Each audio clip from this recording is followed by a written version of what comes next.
Hola, mi nombre es Santiago Calero, soy estudiante de la Facultad de Psicología de la UTN. Voy a presentar un trabajo de la materia de bases biológicas del comportamiento.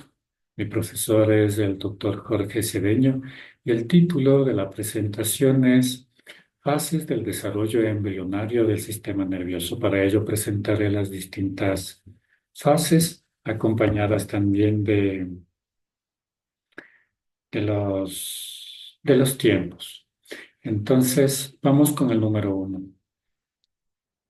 La fecundación es cuando el óvulo de la madre y el espermatozoide del padre se unen en el primer día y da lugar a lo que se conoce como el cigoto, que contiene 23 pares de cromosomas. Entonces, darían 46 cromosomas, 23 de la madre, 23 del padre, y contienen la información genética de los dos y que configuran las características del nuevo ser, como por ejemplo el tamaño, color de ojos, de piel, cabello, etcétera.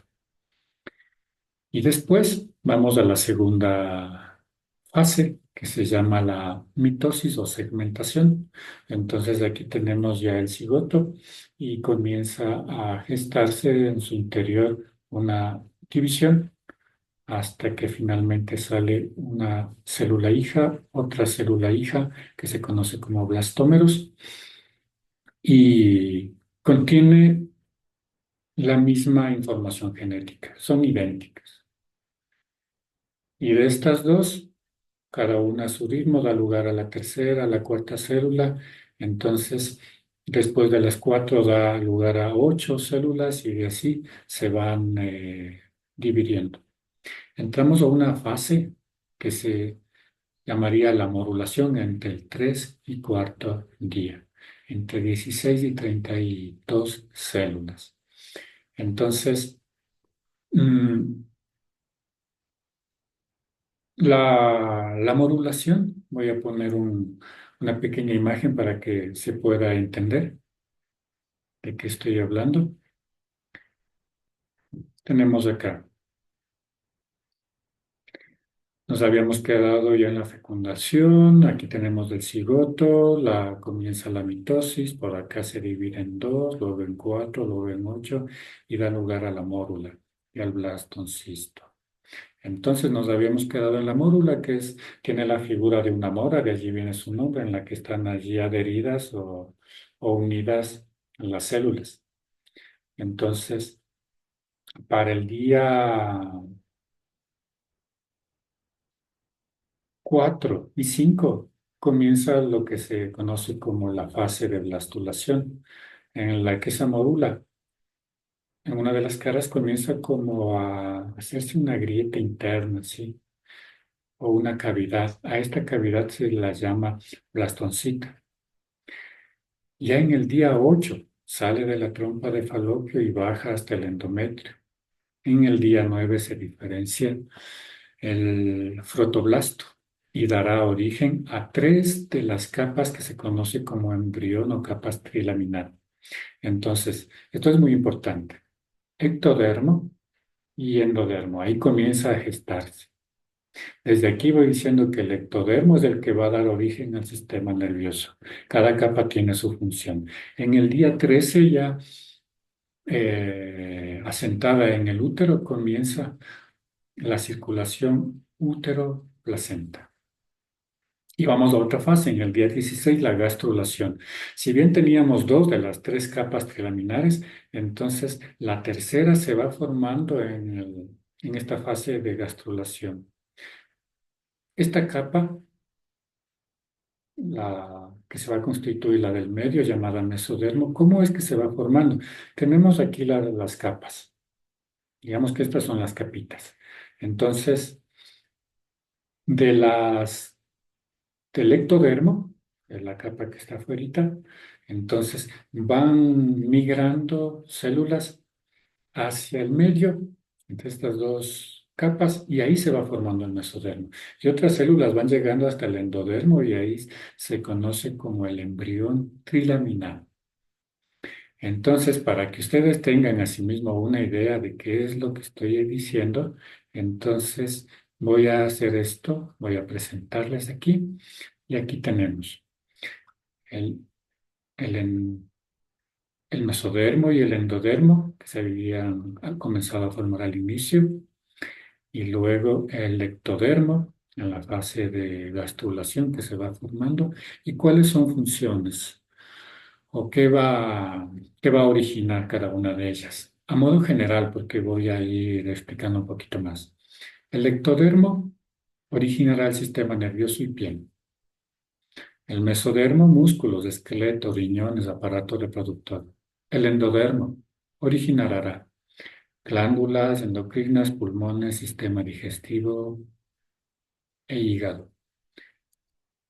Entonces, aquí ya podemos ver que el ectodermo y el endodermo se unen y dan lugar a lo que se conoce como placa precaudal.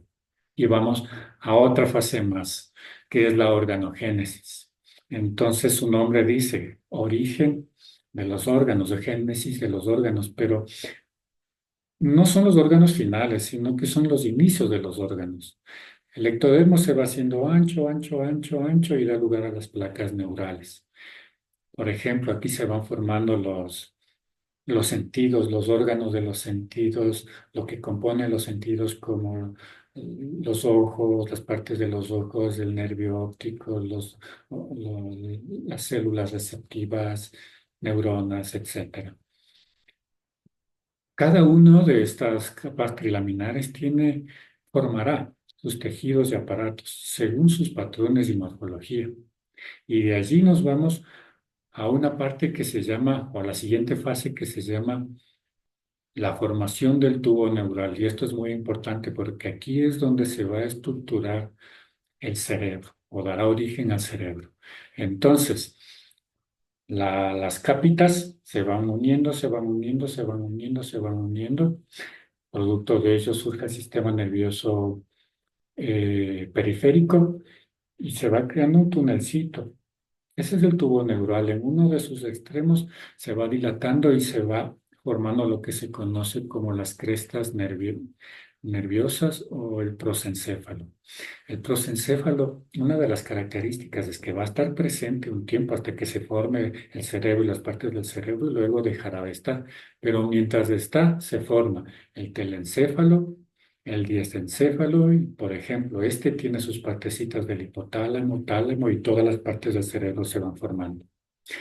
Va surgiendo el mesencéfalo medio, el cerebro medio, el dosencéfalo y todo comienza todo ese circuito comienza a haber conexiones y se va gestando ya el funcionamiento y el cuidado del sistema nervioso. Bien, ¿cuáles serían mis conclusiones hasta aquí? Que en realidad nosotros, en base a la ontogénesis del sistema nervioso, somos un milagro viviente en el que de una célula parten miles y millones o se originan millones de células y que todo es un sistema. Entonces, el sistema nervioso es como una estructura que nos permite comunicarnos con el medio a través de sus órganos de los sentidos. Y además de comunicación, también puede mantener el funcionamiento interno, nos mantiene con vida. Entonces, la conclusión es que si conocemos el funcionamiento del sistema nervioso, desarrollamos conciencia y entendimiento como para interiorizar, observar, podemos gestionar de mejor manera nuestras emociones, conocernos mejor, ya que tendríamos a nuestro favor el sistema nervioso, cómo funciona y demás. Y por otro lado, brindaríamos mejor ayuda a nuestros pacientes o personas que necesitan de lo que hemos aprendido. Entonces, eso sería mi conclusión. Por último, voy a mostrar la bibliografía. Aquí se ha hecho de tres fuentes y también, obviamente, me he guiado en las clases que he recibido y en el texto de la UTM. Así que, sin más, agradezco mucho su tiempo y ojalá sirva de algo esta grabación.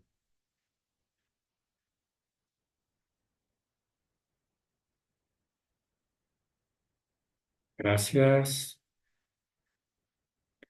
Aquí queda también